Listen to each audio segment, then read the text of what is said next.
Well, good evening.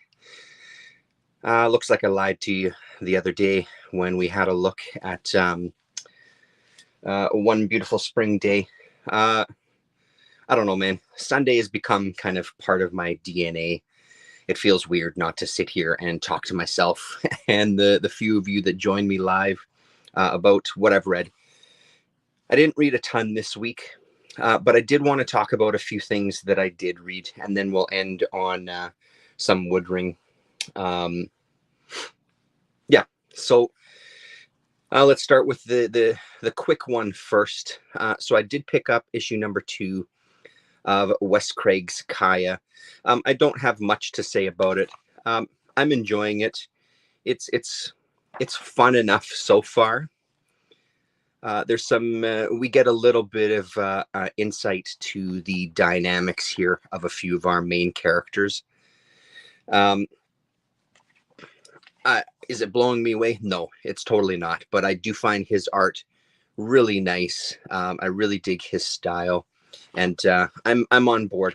I'm going to give it one more issue, and then I have a feeling this one will be good to read with Lillian, though. So I'm going to give it one more issue to read myself, and just see where it goes. And that's a weird little tangent there. Looks like she's vomiting. Give it the one more issue, see how it goes, and then dig into it again, I think, with her, because I think so far, even just with these first 2 issues, I think she'll get a kick out of this one. So that's all I have to say really about Kaya. I found a few books today, or this weekend rather. So Comics Unlimited, hello. It's cool you're a metal fan like myself. I'm also a musician. Oh, nice. I did radio for over 20 years. I did a metal show. That's amazing. Comics Unlimited. That's fantastic.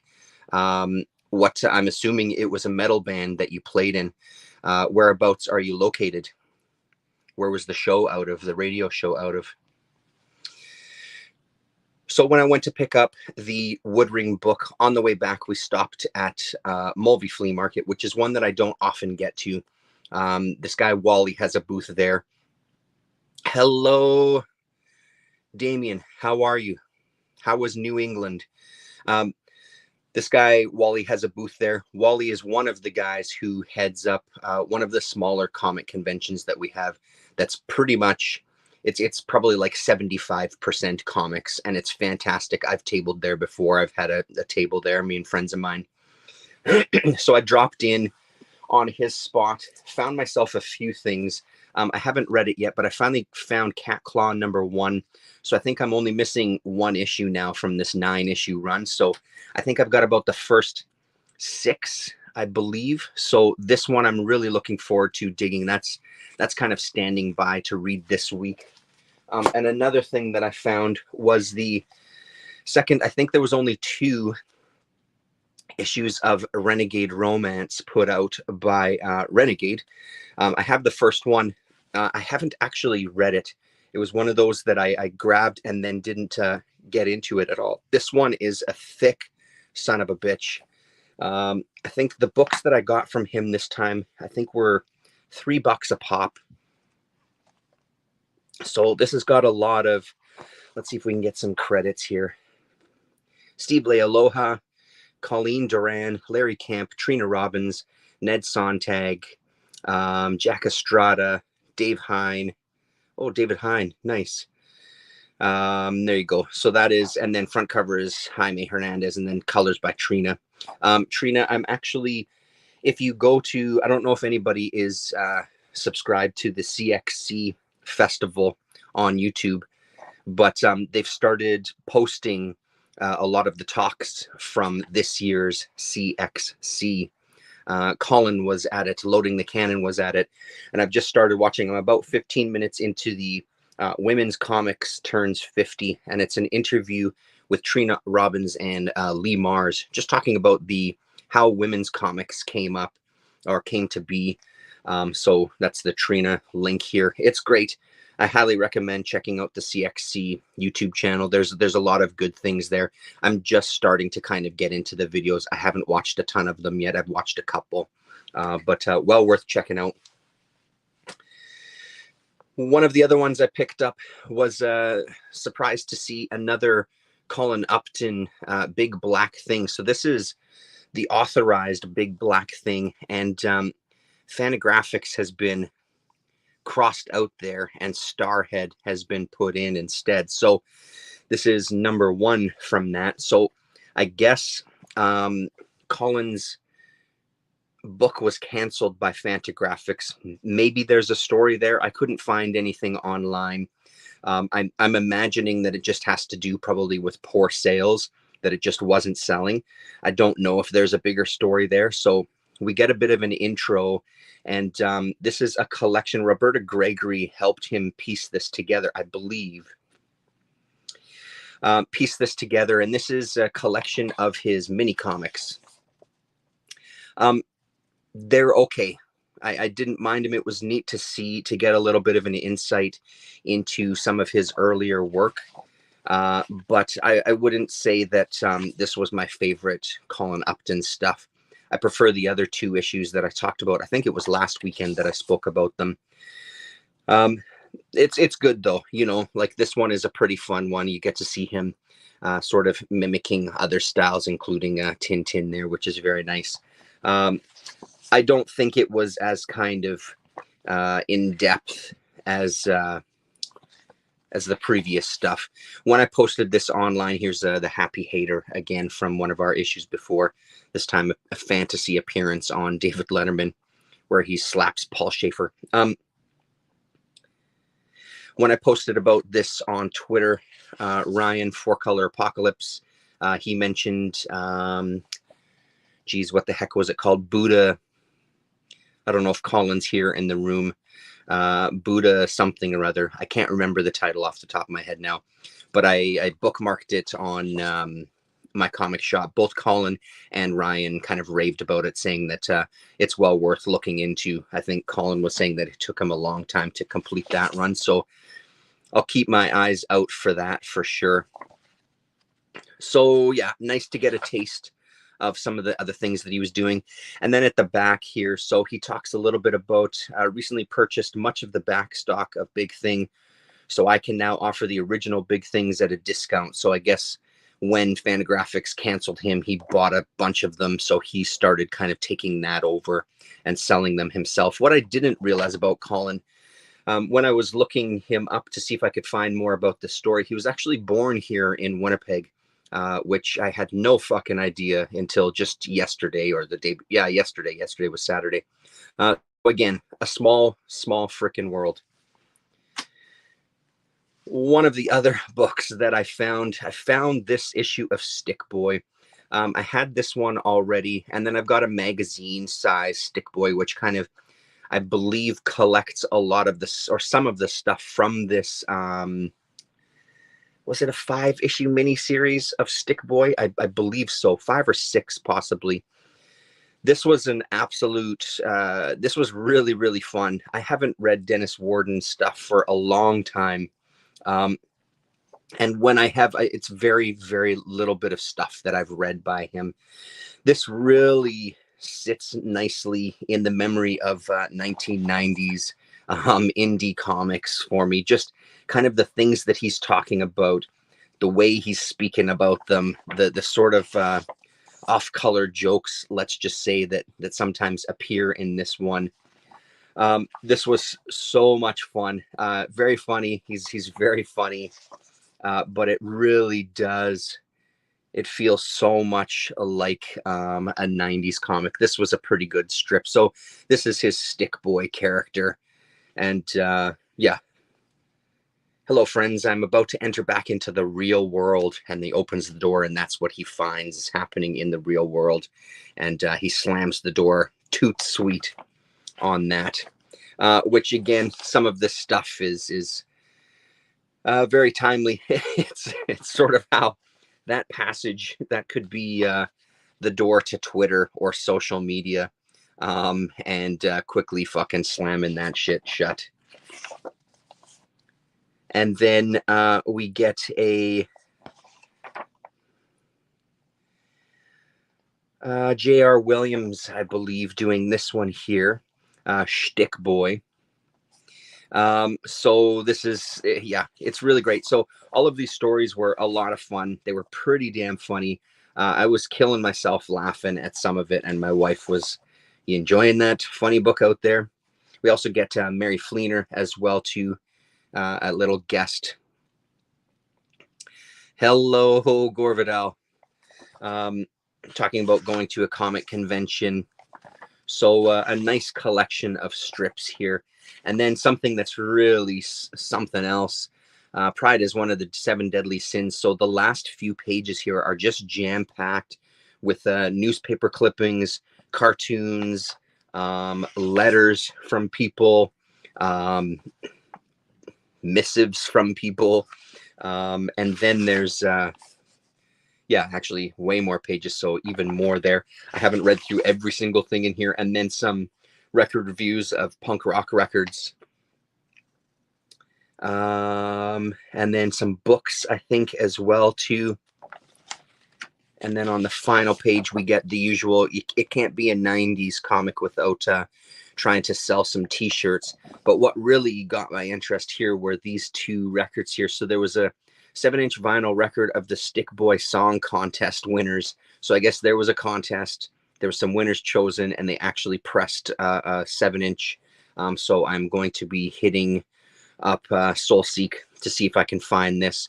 And then on top of that was the Stick Boy Song Contest Losers compilation that was released on cassette tape from Gary Ray in Reseda, California, for the cassette tape only.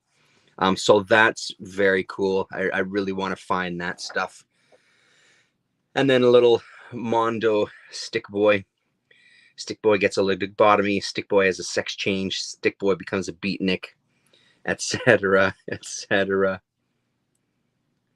Stick Boy falls in love and lives happily ever after. Fat chance, motherfucker.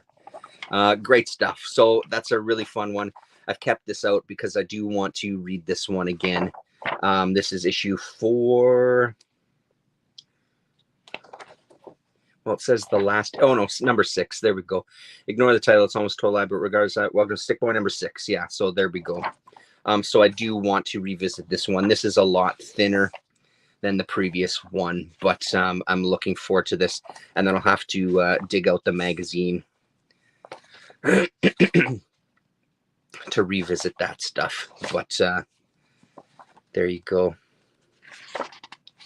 Still a few pages of clippings and letters and art in the back. Looks really great. Still kind of like a holdover from zine culture there at the back. So that's pretty awesome. Anyway, that's Stick Boy.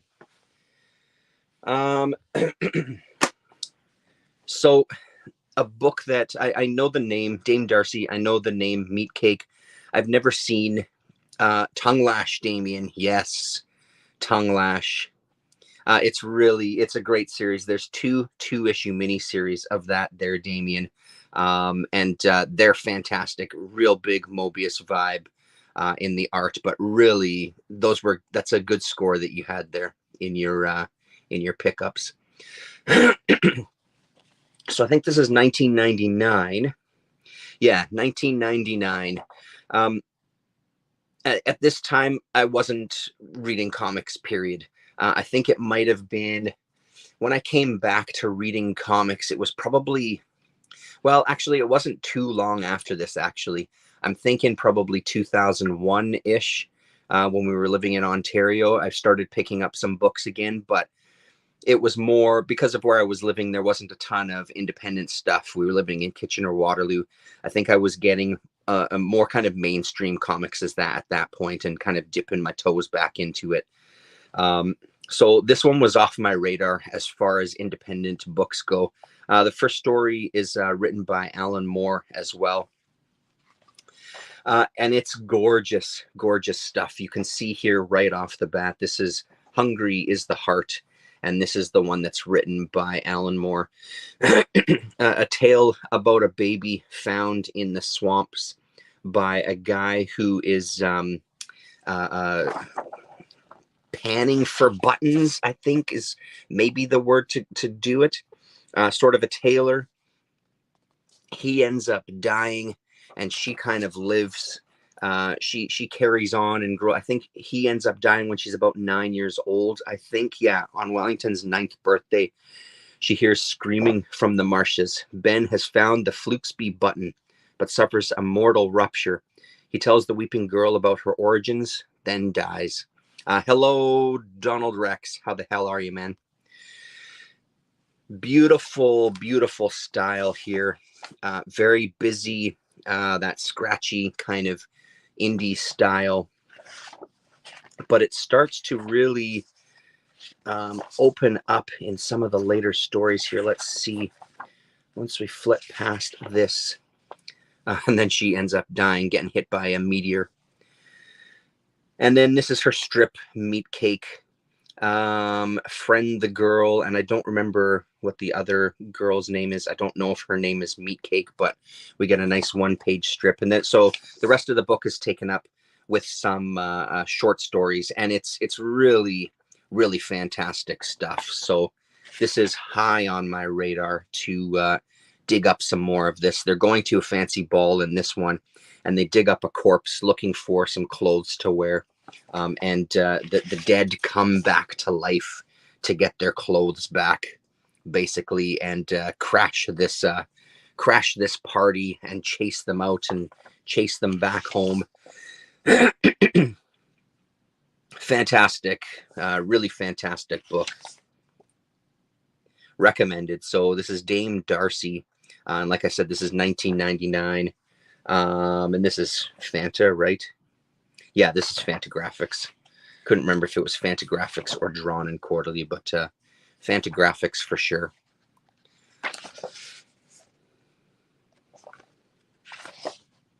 So there you go, and then some letters at the back as well, and some ads. She was selling some dolls, I think $50 a piece, $50 each plus $2 shipping. Does the clothes, puts real hair on, paints the faces. So that was kind of the shtick. And then she was also offering fortune telling, so palm reading rather, where you send a scan. Oh, you bought Meat Cake from #1, but mostly looked at the drawings. Yeah, I can absolutely see that. They're nice. I thought the stories weren't great in this one too, but absolutely getting more absorbed in the art. And then Blackstrap Molasses Family Traveling Medicine Show, Appalachian Murder Ballads, sung our own special way, straight to you from the 1800s. Another thing I'm going to look at. So it really feels like that's the era of these 90s independent cartoonists playing music, not just doing the comics, doing a bunch of other things, whether that's painting, whether that's making their own merch to sell, t-shirts obviously, but music seems to play a big part in this stuff too, which is really great. So that'll be another one I do a little bit of a dig for. And then there's the back cover. So this was #9. I think this might have been the last issue, but there you go. So another one to keep an eye out for. And then to kind of finish it off today, you'll notice at the front, the still for this one, it's a Virgil Finlay piece from, I think it said, when I looked online, I think it said 1940s, 1948 possibly. Illustration in a pulp magazine for a science fiction story. Mushrooms and fungus was that clip. Like I took a sample from that, and it really just, when I start thinking about some of these artists and the lineage of some of these artists, seeing that Virgil Finlay piece really reminded me of Woodring. So I thought it fit really nicely here. It's just incredible for me to see throughout kind of art history and comics and things, because I'm far from an art historian. But it's interesting to see some similar shapes. So even when there's someone completely, in my mind, very, very original, like Jim Woodring, they're still pulling from something. One of the things I've been doing recently is recently, yesterday, my son and I watched a bunch of Jim Woodring videos on YouTube. There's one that Powell Books did Gary Groth and Jim have a conversation. Groth is kind of the interviewer there and kind of just talking to him about his comics in general, and then talking to him about One Beautiful Spring Day specifically. Really, really great to see. It's also amazing to kind of hear Groth do an interview. Now, obviously, Groth and Woodring have been friends for going on 40 years now, it must be at this point. So they have kind of a back and forth already. And obviously, Gary isn't at his kind of comics journal peak where he's really grilling people. But it was great to see. There's a couple of times where Woodring, and of course, I'm going to blank on the name. He calls, he digs. I mean, honestly, Damien, my son kind of is into still, he's still kind of into, or at least open to things that I'm into as well at this point, because we have very similar tastes with some things. So I would say that he seems to really enjoy Woodring. I haven't passed many books off to him to read, but I think it's right in his wheelhouse for sure. But I think he's still in that time of really absorbing art. He's really kind of, he's just in that zone where everything is getting soaked into his psyche. So Woodring is often talking about the world that the Frank character lives in, which again, of course, I'm going to blank on the name of it. But at one point, Groth calls him out when he asks him a question. He's like, and I'm not going to let you get away with saying that it's this again. You need to give us an answer. So it was really, really nice. Only somebody like Groth could kind of pin down Woodring a bit. So we watched a few videos, and there was one little sample video that we watched where, as much as he's created his own world, I saw Woodring with a little book with some patterns of carpets and kind of scrolling and old architecture to put the designs in kind of the angels and things that encompass Frank's world. So it was really interesting to see him using some sort of what's the word I'm looking for? Reference, using some sort of reference for his art. I personally think of most artists, it doesn't really occur to me that there's a lot of reference. I know that it's a fact, but it really, especially with an artist like this, I really sometimes feel that everything they're drawing is coming from inside their mind, especially a guy like Woodring. So a couple of days ago, I pulled this off of the shelves. I've had this forever. I've flipped through it a bunch of times, but I haven't actually looked at it in quite a long time. Very, very, it's not the best produced Fantagraphics book. The cover is this really heavy card, and it's, and of course, stamped, because fuck it, it's my book. So it's not the easiest to kind of open up, and because it's Woodring, I am a little more gentle with it if it was somebody else. So this is a collection of his art, and at the beginning of, there's 3 different sections. At the beginning of each section, he does a little write-up, and it was a nice kind of piece to see when Woodring was doing his more kind of biographical, I guess, or at least when he was a character in his comics. He had a very specific style of writing that he was doing at that time. This one appears in the Jim documentary, in the Woodring documentary. He has a very specific style of writing, so it's nice to see some of that come into play here as well, too, as he's basically talking about his past, talking about his childhood, where some of these pieces come from, for each of the little sections here. So these are kind of his bigger pieces, I guess. And then the second section has some black and white, more like smaller pieces, like we'll see when we get there. And then the third section, I think, the third section has some color stuff in it. There might even be 4 sections, but anyway, a beautiful, beautiful book to sit and flip through. And again, like, keep myself in this Woodring headspace before I dived into One Beautiful Spring Day. Really, really nice the week before I had read all of volume 2 of Jim. Nice to dig into this one. Then nice to dig into this. I found a couple of things at our library that I put on hold. Yeah, I think with some of the style too, Damien, put on hold some things that they have at the library that I just don't have. One is specifically is the Fran graphic novel. I'm curious to see that. I really want to put side by side the graphic novels that he pieced together for the One Beautiful Spring Day and kind of see them standing alone and see what it is that he's added to those stories. This is amazing here. So one of the, where you do get a bit of a perspective of him as a person. At one point he found a 9-volt battery, touched it to his tongue, and of course he got that tingly sort of shock, and he threw it away and kind of freaked out. His dad came in and told me that electricity made all our machines run, that it could be controlled and played with, and that it was dangerous, but that a little 9-volt battery could never hurt me. To make the point, he stuck out his tongue and pressed the battery to it vigorously. See, he asked. Yes, I saw all right. I saw my father, about whom I was somewhat ambivalent anyway, staring at me with pop-eyed fervor, extending his tongue like a demon and guzzling electricity. Just amazing stuff, just really incredible. Just that kind of insight, and just the way that he saw his father.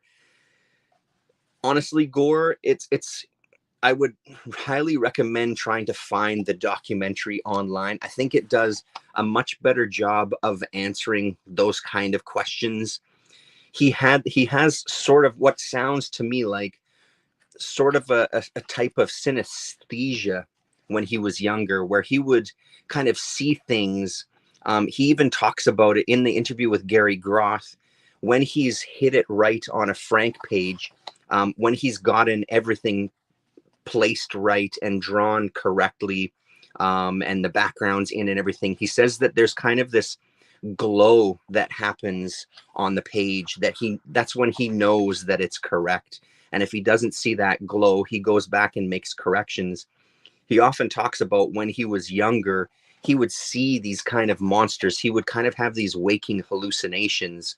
So I think a lot of this comes from his self-conscious. I don't know what he's referencing to create things like this, or what he's planning, or if it's some sort of kind of automatic, especially for things like this, if it's some sort of like automatic writing type of thing, like Burroughs and them kind of explored.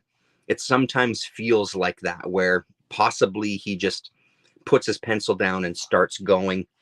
So it's hard to say how much is actually planned versus how much is just kind of instinct and just kind of drawing on his sketchbooks that he carries around.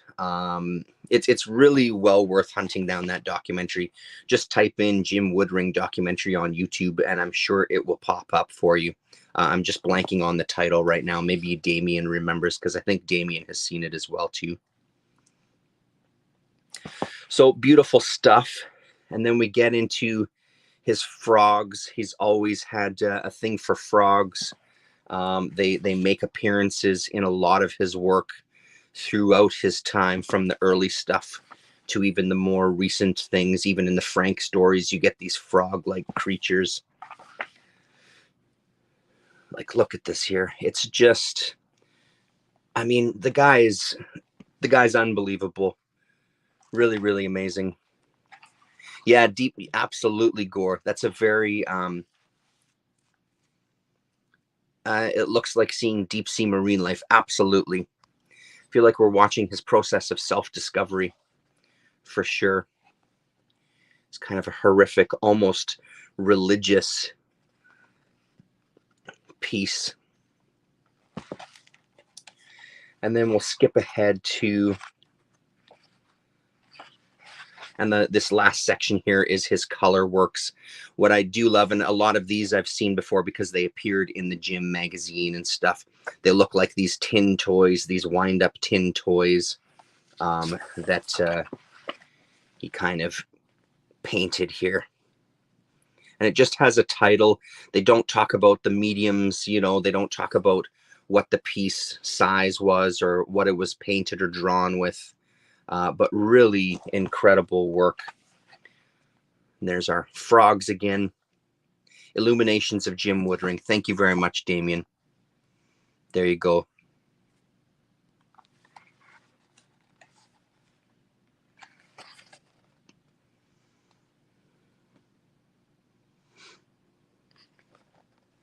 And there's our man, Frank.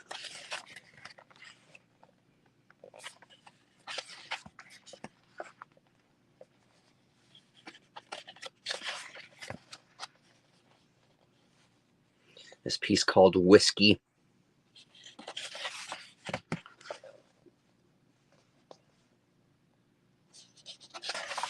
Yeah. So there you go, 104 pages. And Seeing Things by Jim Woodring. I don't think this one is in print anymore. What year did this come out? This is 2007 is when this one came out. About half of the images in this book were created for Mysterio Simpatico, a multimedia collaboration with Bill Frisell, commissioned by St. Anne's Warehouse in 2002. Bill Frisell is a guitarist that has played with like a ton of stuff on his own. He's played with John Zorn. There's a Jim Woodring DVD that I have where people interpret some of his Frank cartoons and animate them. I think that Woodring does one or two of them as well. And I think Frisell does the music for a lot of that too. So I know that they've kind of collaborated numerous times together. And I think Woodring has done some artwork for his albums too. So yeah, so that's Seeing Things.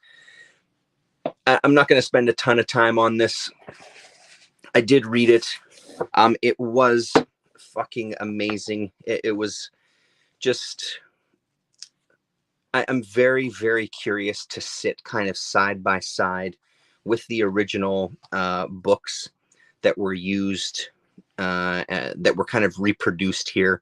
I'm very curious to see what these extra 100 pages were. There's just so many good moments in this.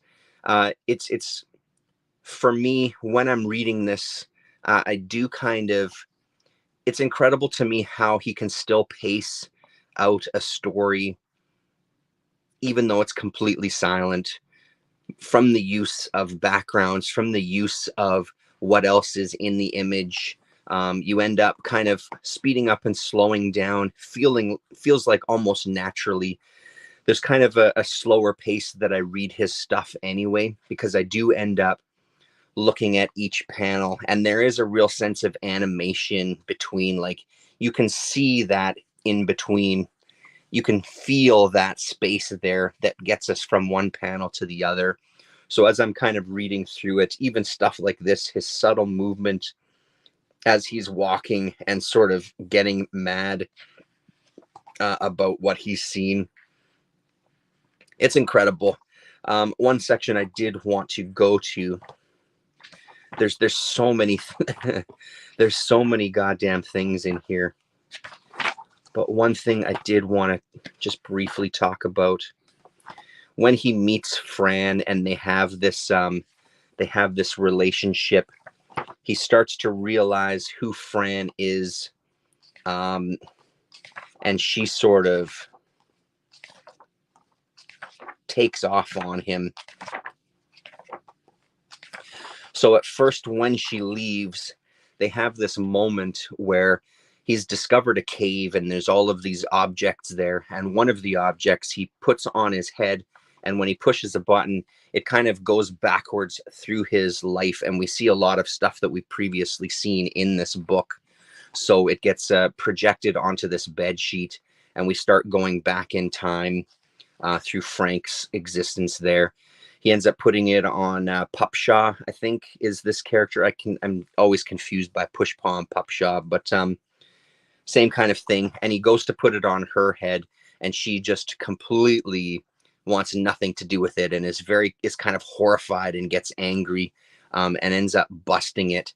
So one of the very rare times that we see Frank actually get any sort of emotion and actually sort of interact in a very aggressive way with his world and the characters in it. So it was really out of place, which even has more of an impact. This panel here has such an impact when you've read a ton of Frank stuff.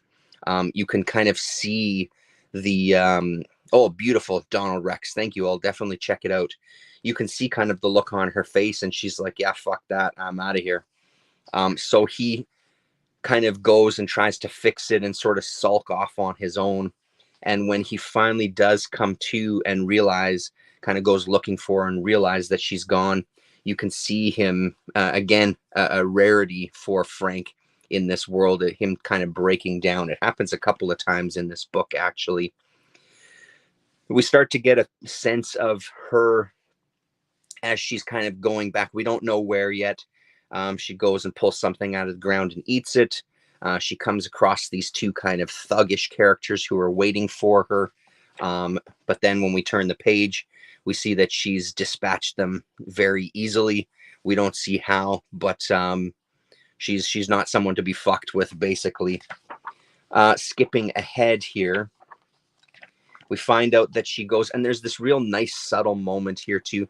He shows it in the conversation with Gary Groth as she's walking and kind of again like interacting with the surroundings. We see this beautiful image here where she's on this side of the chasm and on that side, so you get that sense that she's somehow made it across there. It's never really it's never explained. It doesn't need to be explained. These kind of subtleties that he's able to do in this world is really beautiful. From Crazy Cat to Jim Woodring, or how the comic strip medium comes full circle 100 years later. Absolutely. So she ends up going back to someone that apparently she had a relationship with before, according to Woodring. So now Frank is on the hunt, going to look for her, ends up finding her. This is her true form here. So we see her kind of as she actually is. They have this moment together. He unleashes his frustration on this guy. And this guy kind of sends Frank through this, it looks like almost a tunnel, back to his home, I guess, basically. This is the pathway that he can use to get home. He goes, he thinks that she's coming with him. She ends up leaving him there. And again, a nice moment of, we don't see the full transformation, but we do know that this is kind of the back end of her as she's walking out of frame there. So this is the moment where I was pretty stunned by this. This really is a showstopper. Frank gets back, realizes that she's not with him, and just starts screaming at the heavens. I mean, at some point, we've all been there to some degree. But in his case, he completely just loses his shit and brings everything crashing down around him to the point of total destruction, which sends him careening off into space. And where we kind of continue our story there. I won't show you anything more past this, but it's a really exceptional moment. And again, like, made all the more impressive by just the fact of we all have history at this point with Frank. He's appeared so many times that you sort of know how he interacts with his surroundings.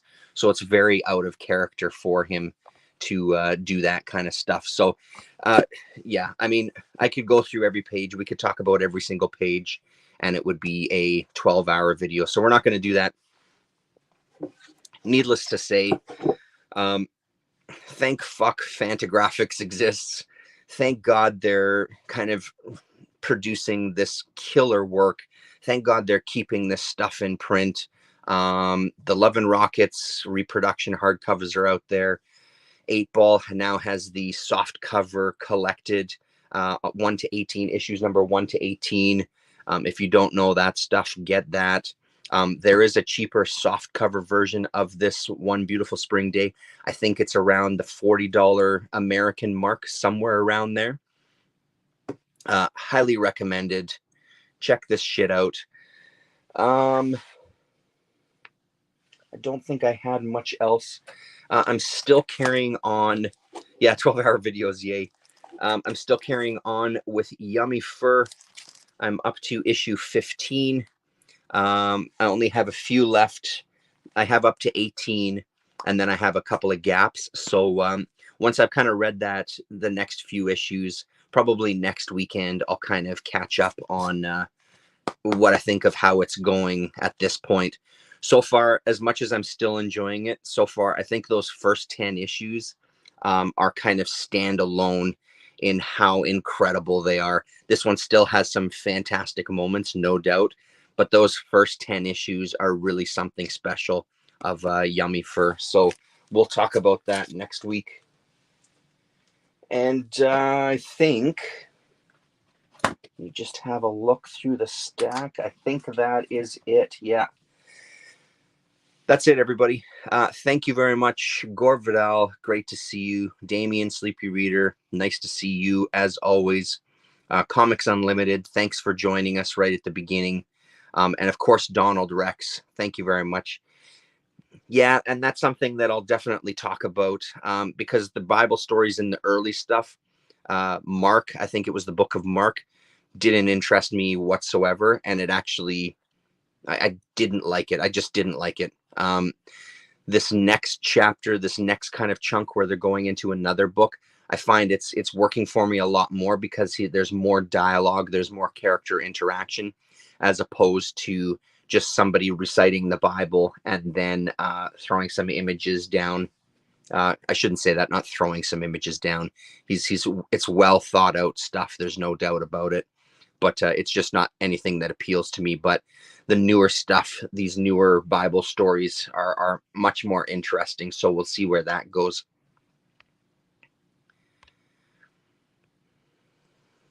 Yeah, Crazy Cat appeared in newspapers for the general public to consume, as strange a strip as it was. Yeah, I mean, it's a completely different era for sure there, Gore. That's something to think about. Anyway, thank you very much, everybody. Great to see you all, and we will talk to you